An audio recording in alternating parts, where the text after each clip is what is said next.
Chers téléspectateurs et compatriotes, merci une fois de plus. Ndenge ozwami pe ozwama kebele ya ko landa biso ya ko landa tribune bino parole du citoyen. En tout cas, na remercier bino au fond du cœur parce que objectif na biso ezali toujours lancer appel patriotique, toujours lancer un appel d'engagement pour que chaque citoyen congolais, surtout la jeunesse, soit conscience et la responsabilité pour la République démocratique du Congo. Nous réfléchissons à haute voix, ensemble avec vous. Je suis ici, chacun de nous, à réfléchir place à Zali, à poser des actions concrètes place à Zali, RDC, Grand Léopard en Afrique centrale, et que Tombouama. Nous toujours. Bato bako tonga mboka ezabiso moko bato bako tombo la bendela Congo ezabiso et surtout la jeunesse congolaise. Voilà pour na lelo to bongisa ki to réfléchir sur trois thèmes. Il y a liboso ezali purement etali emploi et entrepreneuriat des jeunes, et deuxième sujet ndetoloba ki wana to kotika yango te ti kimia ekokota ezali affaire ya est retrait ya M23 na ville ya Uvira. Voilà, chers compatriotes et téléspectateurs, wana ezali des sujets oyo tobongisi libino. On va réfléchir à haute voix, peut-être le bara toujours réflexion na biso, ce n'est pas une vérité absolue, mais sauf que tu essaies un peu ko réfléchir à haute voix pour que ensemble na bino to yebandenge nini mboka na biso ezotambola toyeba ndenge nini fale biso pe nini photo sala pour mboka ekende liboso. Voilà, toko attaquer directement na premier sujet na biso de lobaki emploi et entrepreneuriat des jeunes. C'est un problème vraiment où ils ont préoccupé tout le monde, même à décider, y compris lui-même le chef de l'État, toko lobela pe face à face ya Zaki Nango face à ba jeunes na stade Tata Raphaël. Cela signifie que les jeunes ont des problèmes. Nous, les jeunes, nous avons des problèmes. Et des problèmes autolobie, il y a emploi, il y a entrepreneuriat. Mais tu as abordé si j'ai moi quelques questions. J'ai moi 3-4 questions. Il y a un numéro où ils allaient afficher dans le écran. Bino peut beaucoup peut s'abisoper la réponse na bino. Question à Libossé Zali, pourquoi la RDC est potentiellement riche, mais à la population où ils sont parmi la plus pauvre du monde? Pour tout le monde récemment, dans le rapport à la Banque mondiale, en tout cas, si tu as vraiment dans ces listes, tout ça vraiment parmi les pays pauvres. Mais ce qui est cité, la potentialité au biso tout ça, en tout cas, c'est incalculable. Mais pourquoi? Paradoxe, on va tenter de répondre à la question A. Question Mibale, Ezali, comment les jeunes n'arrivent-ils pas à trouver facilement l'emploi et n'arrivent pas vraiment à entreprendre pour trouver des solutions à des problèmes qu'ils ont posés dans la RDC? Pourquoi? On voit les jeunes, pour trouver l'emploi, c'est un peu difficile. Oui, tout le but est que certains vont trouver Kango. Mais d'une façon générale, ils ont tout yamouki. Troisième question, comment les expatriés arrivent-ils? Ceux qui ont évolué bien dans le secteur manufacturier, ils ont évolué. Mais souvent, ceux qui sont nationaux, bandits, aventure, investir, quelques années plus tard, ça pose toujours des problèmes. Sur total, en réalité, vous allez constater, l'alimentation, la majorité, ils ont tenu dans les Pakistanais, les Libanais et les autres.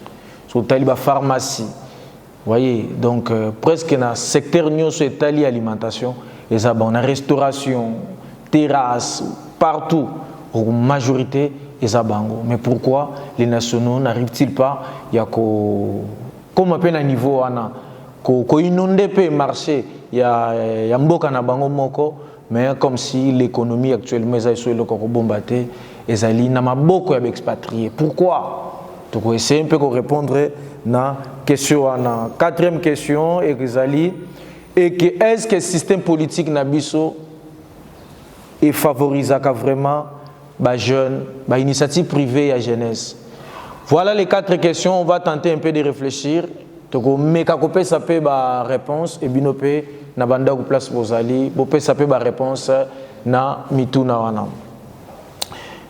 Toko banda na question liboso, pourquoi la RDC potentiellement riche mais parmi dans la population parmi pauvres il y a monde pour nini. Donc c'est un peu quand il y a synthèse moko il y a un rapport, il y a FAO, c'est une agence des Nations Unies qui s'occupe de l'alimentation et de l'agriculture.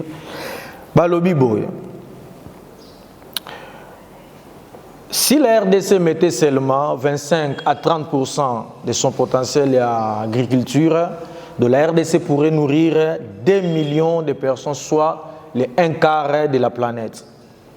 Alors, malheureusement, 26%, il y a des Congolais sont dans la situation d'insécurité alimentaire aiguë. 43% des enfants de moins de 5 ans présentent un retard de croissance. La RDC importe au moins 80% de ses besoins en bleu, riz et sucre.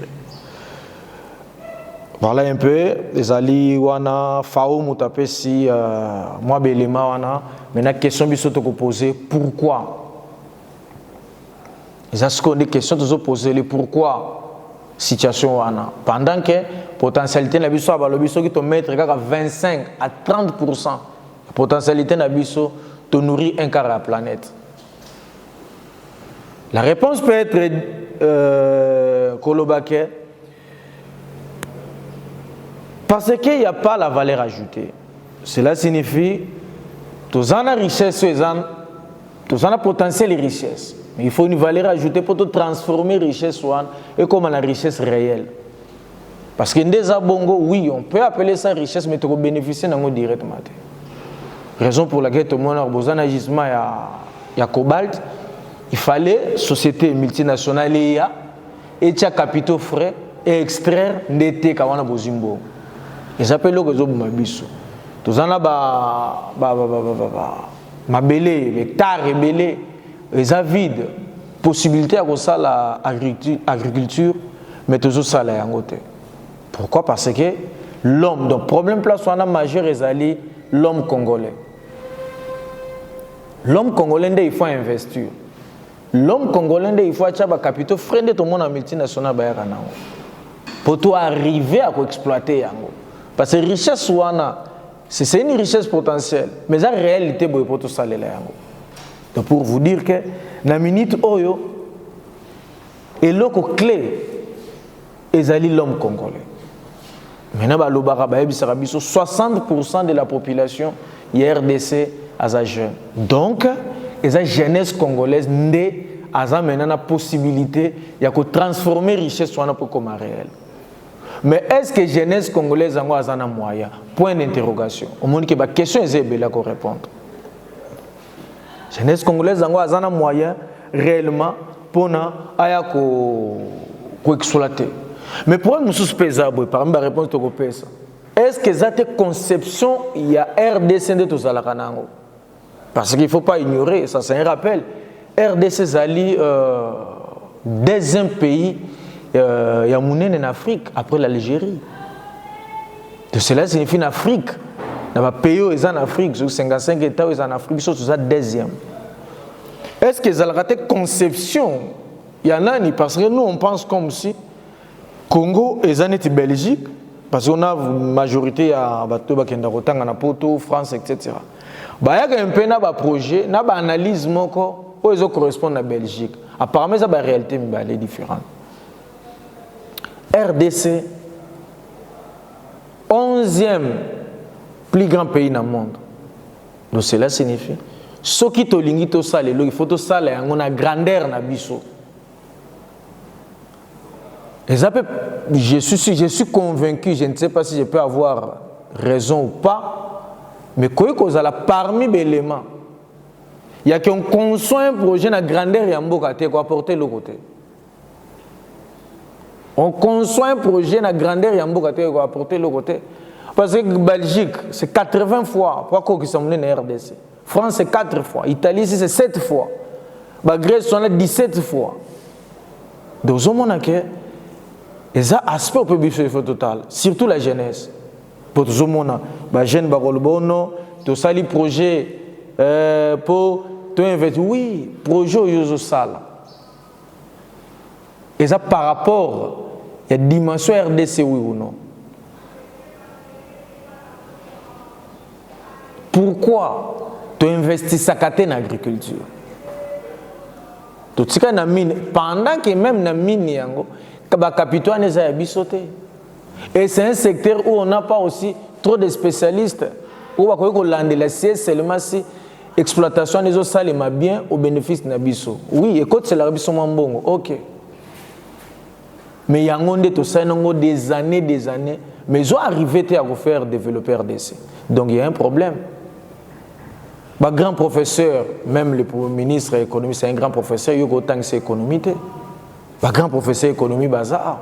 Mais si vous posez des questions, vous sentir toujours réponse et vous allez un peu préciser. Pourquoi les multinationales arrivent à exploiter les minéraux? Oui, vous avez un impôt, vous avez redevance, vous avez droit aux adinables. Mais pourquoi tu arrives à gâter? Il y a quoi réinvestir? Le discours est salé, même chef d'État, il pas le bas. Revanche du sous-sol dans le sol, pour le sous-sol, pour investir dans le sol. Mais pourquoi on n'arrive toujours pas? On va en parler dans le numéro d'Abisso. Mais le problème est par rapport à la question, c'est que jeunesse a facilement. Pourquoi? Parce que l'entreprise est là.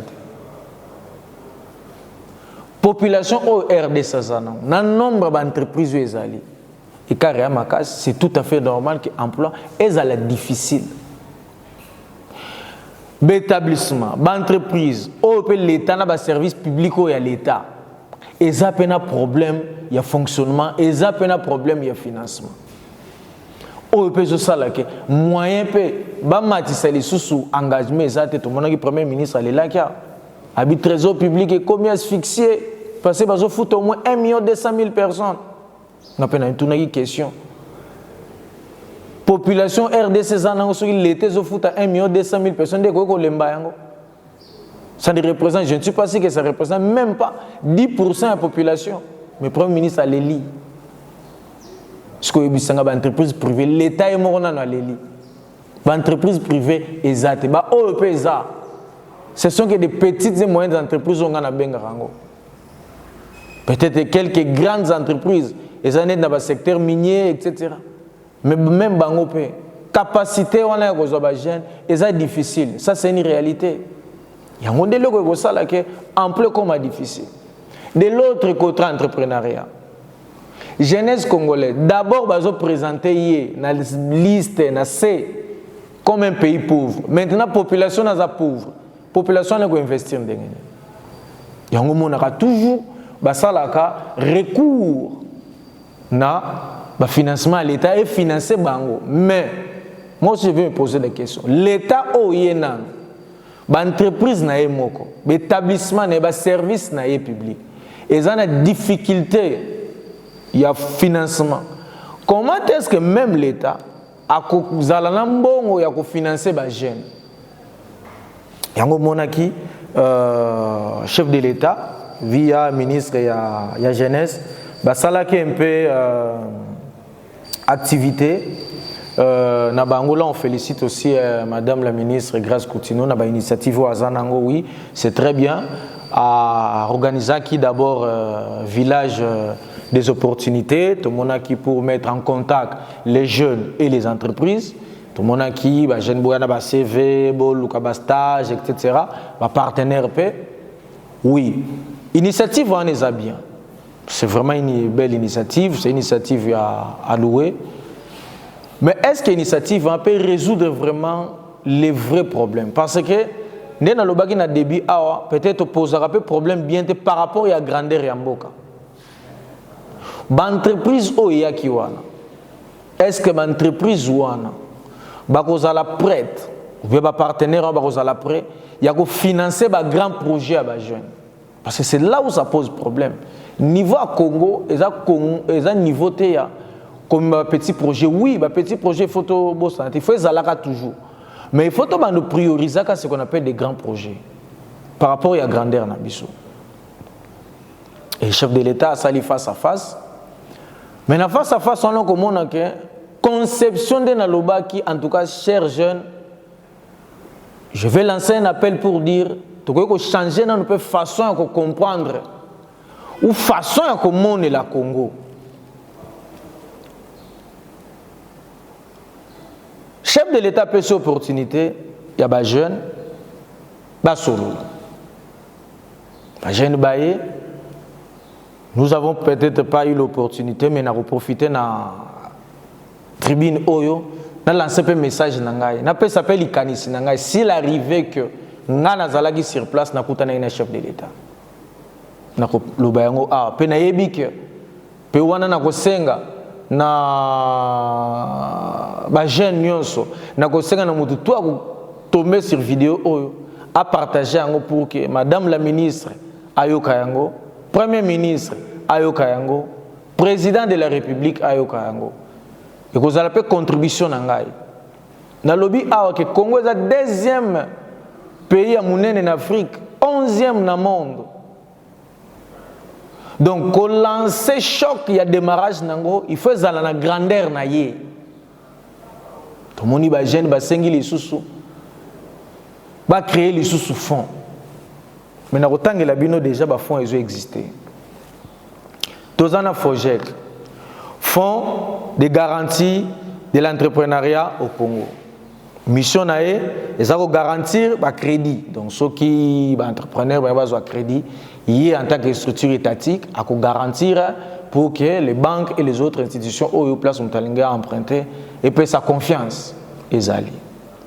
Tous en a FPI, Fonds de promotion de l'industrie. Où il y a prêté mbongo, tina $50,000. Aux entrepreneurs et investisseurs.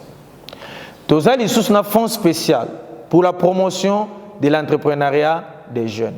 Mission est de soutenir financièrement l'idée pour la création des entreprises pour les jeunes. Chers compatriotes, la structure wana est déjà. On peut se poser des questions. Statistiquement parlant, l'entreprise wana est financée déjà combien d'entreprises? Et finance déjà combien de projets? Certes, le bâtiment est zéro. Et ça n'a pas de projet financé. Mais est-ce que le projet va financer? Est-ce que l'entreprise va financer? Va arriver à trouver problème ne serait-ce qu'il y a 50% de problème de c'est ça le vrai problème. Tous en a un problème daté de 50 ans. Ce n'est pas financer $1,500 à une entreprise. Il y a des gens qui espérer et ça la miracle. Mais dans le lobby, il va cesser de financer. Mais dans le lobby, que financement, on a oui. Mais il faut créer un monnaie. Pourquoi? L'élo. Dans un exemple simple. Ceux qui ont une cabine, tout le monde a une shop, une cabine, tout le monde a là. Et que les jeunes travaillent, c'est parce que en amont, ce sont des entreprises de télécommunications. Bango déjà organisé secteur, bazo teka service. Et bah tiens mécanisme que mutu musu sa ko fongola ma setine moke passa la nini via ba service na donc il y a communauté souvent de to ko bien sous-traitance a sobi crédit na gros aya tekeli ba détail azo gagner. Osomola que déjà ezala que mpena ba équation belete. Pourquoi? Parce que baza de na structure net mère ils soutenir yango. Ce qui te sous deuxième exemple. Exemple à la société brassicole. Au moment où les lois sont montazana moi fond quel que soit mingi zanango, à quoi qu'on fonde la moi terrasse nae, il y a moins moqué par rapport à moi zanango. Au moment que faciliter à bandambala mon business c'est quoi ça? Pourquoi? Parce que déjà zana la société mère. Mais maintenant les jeunes ont des projets. Mais peut-être que le projet n'a pas fonctionné bien. Et ça, c'est un sous-bassement. Et le projet, il faut même une solution. Mais maintenant, nous, qu'est-ce qu'on fait? Je vais proposer les sous-chefs de l'État de créer une structure. Pendant que nous avons lobby, la structure est déjà.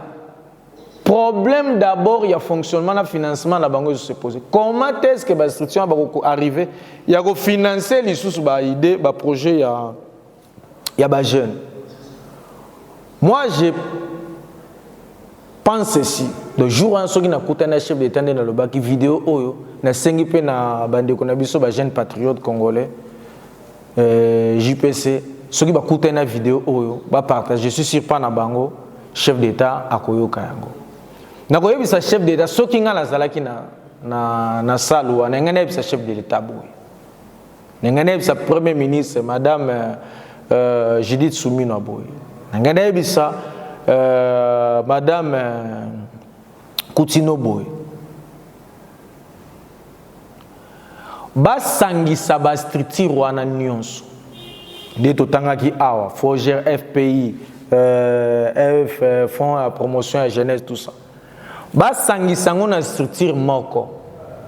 Fonds pour la création et la promotion des entreprises et des industries. Structure moko. Maintenant structure wana à cause de la mission il y a qu'à créer des entreprises, je dis bien des grandes entreprises, na ba grande industrie, na ba secteur nion sauté, secteur aliboso agro-pastoral.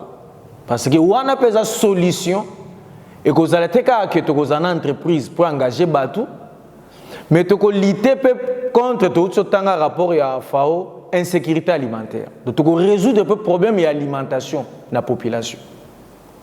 Parce que d'une part, tu as une entreprise pour engager Batou. De l'autre côté, l'entreprise a une solution pour la société. Kolia.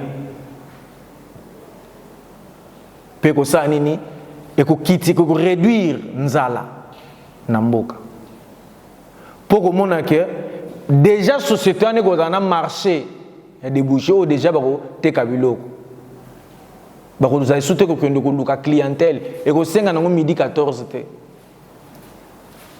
Deuxième secteur faut ba côté ça secteur il y a logement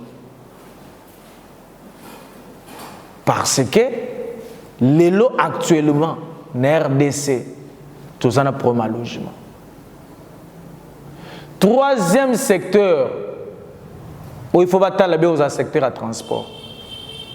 Dans l'obité qui est structure ou bien faut créer des réseaux. Non, parce que nous avons des structures de l'État où ils ont existé déjà. Mais où on est la plus liée à la jeunesse. Cela signifie pour créer une industrie agro-pastoral. Beaucoup de d'abord dans la zone pilote. Parce que beaucoup de partout et l'État font pour créer société à Sika agro-pastoral. Par exemple, beaucoup de besoin de province à Congo central, besoin Bandundu, besoin Équateur. Pour produire bilo bien de premier ministre ça tu importer tu importer l'osso, tu importer maïs, tu importer manioc, tu importer sucre. Tu bandi ko produire avec des objectifs précis. Dans telle année, il faut atteindre telle capacité de production. Pour qu'à un certain niveau, tu limites l'importation. Mais tu vas exporter. Tout ça admis dans le marché belé na Goa, aux États-Unis, na Zelekafa en Afrique. Objectif de la société on est kozala et banda ko exporter. Okomona que 1, il faut pesa ba jeune musala. 2, les jeunes aussi va entreprendre directement par rapport à l'action. Parce qu'il y a une entreprise à produire, un distributeur, ils vont créer, au moment où ils vont créer directement et indirectement emploi dans la jeune RDC. Ainsi de suite, dans le Lobaki, par rapport à transport dans le secteur et logement. Totalement dans la capitale, on a un problème. Mais ceux qui font en Ezali, bah capitaux frais, bah créer entreprise de transport, dirigé par des jeunes et même place penengana la précision. Bah tu vas koloba ke ba initiative, bah tu vas loba mais boyo kasiko précision moko ngana kopesa. Banimateur nyonso oyo ba ko gérer ba entreprise wana, ba ko nommer, ba ko désigner. Pour gérer yango et loko liboso condition liboso il faut l'été tia ba koza la privé na ba avantage parce que tout le monde a yango ba créer structure sika ba créer société sika et loko liboso ba dirigeant baza likola bazo bénéficier na ba avantage belé baza na ba salaire minene bosomeli bango ba voiture de luxe ba loger bango na ba villa ya luxe ba bureau de luxe et que ça là maintenant que font l'état pour la société et que servir maintenant na ba dépenses na ba charges sociales au balobak et au finish l'établissement ne comment na pour fonctionnement maintenant oyo ba ko créer sika on les a likanisi na ngai oyo ba ko créer sika tous les hauts gradés bateau nous ba ko na fonction likolo parce que na yo ba créer fonds on créer entreprise. C'est fondé tout le bas qui est fonds pour la création et la promotion des entreprises et des industries. On va créer une entreprise. Donc, on a un animateur qui va un fonds. On a surtout une entreprise qui va créer. Tous les hauts gradés privés bango avantage. Mais ils vont travailler. Oui, ils vont travailler dans le système de bénévolat. Il y aura un fonds. Pour que et permettre bangonde musale salem mais avantage wana bakozwango quand soki société bandi production ça c'est moment là ndé basani ba dévurer ba bandi pe bango 50% ba avantage est prévu il faut bazo production liboso ba mati bon à 50%. Production mi balé à ce moment là déjà société on est banda production et qu'on a déjà na ba recette. Ça fait partie de la solution. Donc cela signifie que ba animateur oyo bako ndima ko sala kuna ndé bangona bako sala ba vrai patriote parce qu'il y a des gens qui acceptent de travailler non dans le cadre de patriotisme mais parce que ba yebi un mandataire un DG il a des avantages. Il y a un monde dans la société, même entreprise de belé quoi pour ça. Va créer fonds pour mais fonds aux années moins. Pourquoi chaque société déjà a rebellé? One est la proposition dans la PSI. Ceux qui jouent en écoutant un chef de l'État. Et là on a un ça c'est la jeune yangwana. S'il faut peut-être écrire comme yango formellement Mukanda, on va écrire comme la Madame ministre Grace Coutinho. Tu as réservé copie à Premier ministre, puis à président de la République. Ce qui va oser à ta méthode, beaucoup de solution. Parce qu'une entreprise créée dans le début, un premier moyen, surtout, na voler na matériel, il y a production, na voler na production. Mais tant que j'ai déjà charge PCI dans la bande de produire, ça aura toujours une difficulté. Et puis, la réalité est RDC. Vous voyez que le président Moka Lobaki a fait la corruption. Il est mon chef de l'État Lobaki. Mais ceux qui vont nommer Batouana, au lieu de sommer la bango badi, ils nommer déjà l'entreprise Yassika, ils sommer déjà dit $60,000. Mais $60,000 en est quoi sont tractés, quoi sont outils de production. Voilà un peu l'idée on a la zaki nango, ceux qui n'a coûté na chef de l'État et l'on n'a pas ébisaï. Pour les jeunes. Ceux qui ont sali bongo pour les jeunes, je suis sûr, il en est 2 ans, 3 ans après, jeunesse congolaise a reçu la nini à Kosepela. Jeunesse congolaise a reçu la nini à Kosepela. Jeunesse congolaise à Kosepela. N'a pas lancé les sous-messages et là je m'adresse directement à un parti politique, mouvement et autres, il y a union sacrée. Ce qui est l'eau, union sacrée, plus particulièrement parti présidentiel IDPS, alinga ou melana pouvoir, parce que démocratiquement, un parti politique a une mission de conquérir et de conserver le plus longtemps possible le pouvoir. À investir dans la jeunesse. La jeunesse, c'est une force. Quand investir dans la jeunesse, et zateka ko benga bango na manifestation matinée ou autre, non. Bo mema bango na secteur ya transformation. Vous êtes un parti, vous êtes un regroupement, vous êtes une organisation au pouvoir. Vous avez tous les moyens. Net idée on appelle si ceux qui vont appliquer à vous, jeunesse à vous allez occuper et vous allez rester au pouvoir. Ou on a ba konza ba parti politique, message n'a pas suivi no yango. Pour ceux qui vont sali yango te, même jeunesse on a en attend lembaka. On se rendre compte 5 ans 6 ans et l'autre ezate à kolemba. Et manipulateur sokaya manipuler jeunesse à procéder facilement. Voilà un peu et le sujet on a ça qui n'ont par rapport à la jeunesse message n'anga na pesi na sengi na ba jeune nyonso bo panza message oyo comme la chef de l'État ayo kapé proposition nangai. Voilà. Si jamais balé ndé na lobaki on va toujours parler de ça affaire ya est toyoka ki ba M23 ba ju décision oh non toujours décision unilatérale ya ko longwa ville ya Uvira. Or esa décision unilatérale était États-Unis comme médiateur a sali parti oyo a signé qui accord parce qu'il y a une partie à banda qui a violé l'accord le lendemain il y a signature d'accord c'est le Rwanda. Comme déjà Messana pendant 30 ans na crime 30 ans, na tuerie 30 ans, na pillage, moyen kotika yango ezate. Il y a le bitin, ceux qui na tiki yango na ko vivre te à continuer qui na guerre. Des États-Unis tié pression. Des ya yebisi ba supplétif na yeba M23 ba longa ville ya Uvira. A aux États-Unis yebisi bango lisusu ba pour ça ba longa 75 km. Bango ba koloba ki ba ju décision unilatérale non. Guerre européenne na lobaka ya est. Faut ça la peu moyen pour na biso. Jeunesse surtout. De construire idéologie moko. De construire idéal moko. Il faut tout comme ba jeune avec idéal. Parce que il faut te abisso. 30 ans de souffrance par un voisin. Azo boma, azo piller.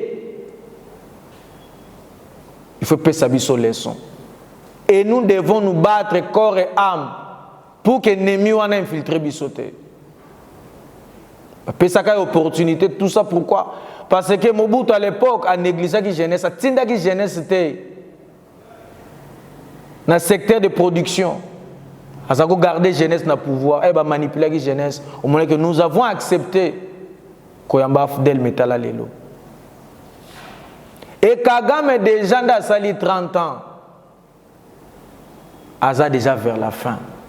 Azo Lukasiko ba méthode ndegeni na ko changer za neti nyoka koli alinga longo la posa se rajeunir. Biso photo boma na posoana. Ko bomate je dis pas de physiquement.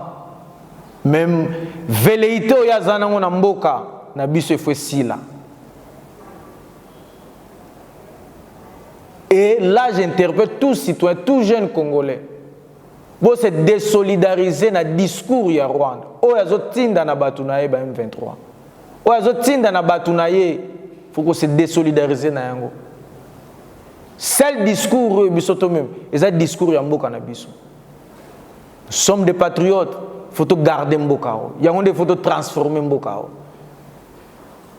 Yango des décideurs. Il ne faut pas tirer attention pas na biso. C'est la jeunesse. La jeunesse sont de tout Je suis sûr et certain que guerre rwandais processus c'est bandi boyko sila. Et c'est le moment. Bangomba ya est kuna terre est fertile.